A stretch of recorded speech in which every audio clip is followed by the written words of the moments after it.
Then also, the third thing you can do is to be very, very aware of what you're telling yourself.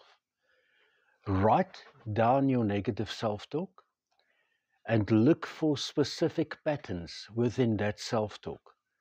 There are certain facets in life that we tend to be more hard on ourselves than others, and this will be an indication of where we need improvement.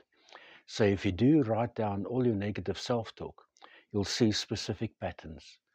Once you see those patterns, you can always go to ChatGPT and ask it to give you positive affirmations for those negative patterns.